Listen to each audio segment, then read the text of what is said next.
Hi guys, I've got a Sansui 9090 on the bench. A friend of mine brought it in with illumination problems. Go ahead and switch it on. These two panels, these 2 meters are lit. The rest of them, however, there's nothing there, no illumination, nothing. So I decided to take the lid off, have a look, see what was going on, and share my findings. So hopefully there's something to be learnt from all of this. Okay, if I go ahead and swing it around, and before I get stuck in, I want to say thanks to the guys at audiokarma.org for pointing me in the right direction. Excellent work, guys, keep it up. Okay, let's just start off with the power rails. Okay, so we've got the huge ass transformer. This thing, unless you're up close and personal, this thing just doesn't, the camera doesn't do it justice. It is huge. It's probably just under 6 inches cubed. Okay, so it's a hell of a transformer. Primary's going in from your voltage selector switch located on the rear, and then your secondary's coming out. According to the service manual, and there are some differences in the service manual, okay, you have a pair of brown wires coming out the secondary, and those are responsible for driving your illumination circuits. So yeah, no problem. I've already gone ahead and tested those, and those do give out the 6 volt AC. Okay, goes through on this particular model. On my one, it goes through fuse number 6. On the service manual, it says fuse number 3, which is sort of over slightly towards your right hand side, but it's not. It just sort of loops back, and it's soldered on the back, and we'll take a look at that in just a moment. But anyway, there's the 2 wires that are soldered on the back. Let me just flip this up. Obviously you guys want to, oh, God, that's heavy. You guys take extra care, don't do half the things that I do, because I'm trained monkey and all that. Alright, okay, so this area just here, you'll be able to see the 4 pads. These are actually this is the back side of where the fuse runs on that main board. Okay, and you'll see that we've got, so you've got 2 sets of wires. Okay, now this lower set, okay, this sort of creamy, and I don't know if you can call it white exactly, brown and white. Okay, this pair buggers off down there, through there, up into the other side of the panel to come out on the top.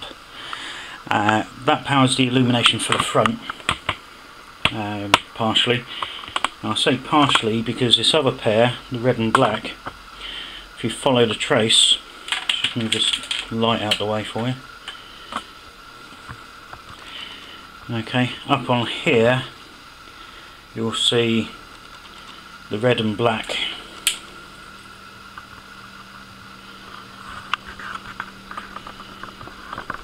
bloody camera. You've got red and black. The red is the 6 volt positive, that goes to the centre pin, okay, the centre wiper on the rear of the selector switch, the wafer that's responsible for FM, AUX, phono, that sort of thing. And it's this portion that allows the redirection of the current to the appropriate lamp on the front, so that you can tell which mode it's in. I've gone ahead and reflow soldered all of these what I would consider to be critical connections, and yes, there is voltage of 6 volts coming in, and nothing coming out of any of the other connectors there. So I'm kind of thinking that the wafer itself is damaged in some way, but that'll be for a later video. There's a little bit of muck in there I want to clean up as well. Don't know what it is. Anyway, okay, so the guys on Audio Karma, they did say that there was a simple modification, and we'll go ahead and do that. And if you're playing along at home, well, oh god, that's one seriously heavy bit of kit. So you have to excuse my crude camera methods. I'm not here to make content, I'm here to fix things. I figured I'd do a video for the benefit of everybody, since I'm such a nice guy. Okay, so let's go ahead and get my screwdriver.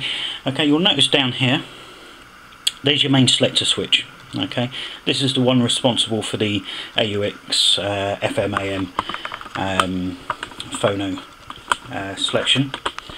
Okay, so if I can get a good overhead shot. Yeah, that'll do. You see some plugs down here.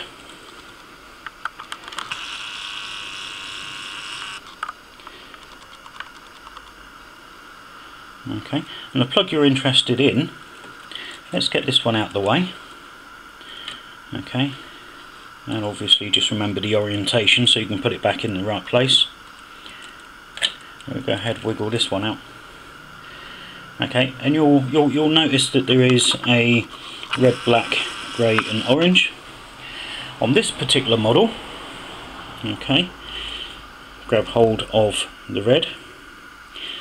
I'm using a very fine pitch screwdriver. You press down a little tang on the connector.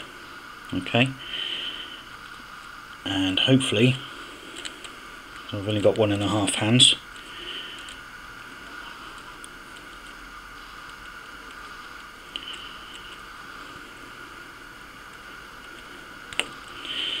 Pull it on out.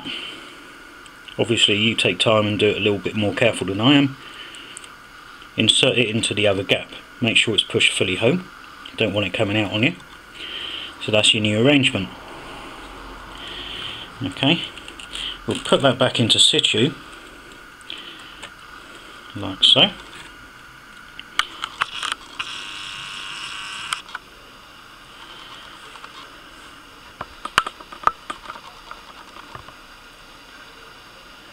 Okay, so you can now see when it focuses, you can now see that the original red position has now switched. Okay, so we'll go ahead and we'll put this other one back on.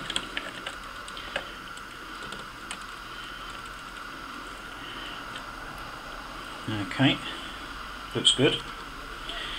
Let's come back out. Like I said, excuse the crude camera work.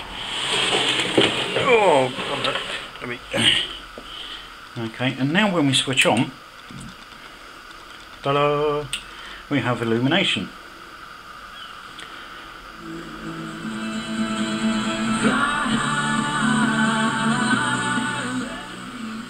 Yeehaw! Right, enough of that.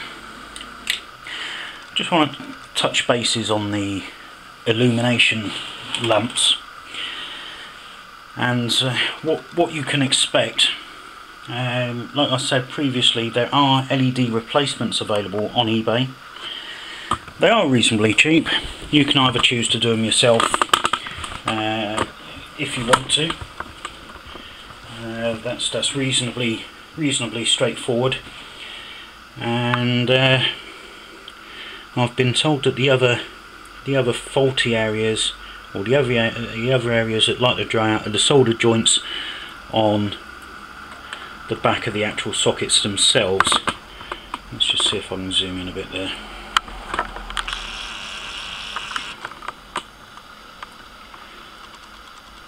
Okay, so apparently where the fuse holder clips are soldered to the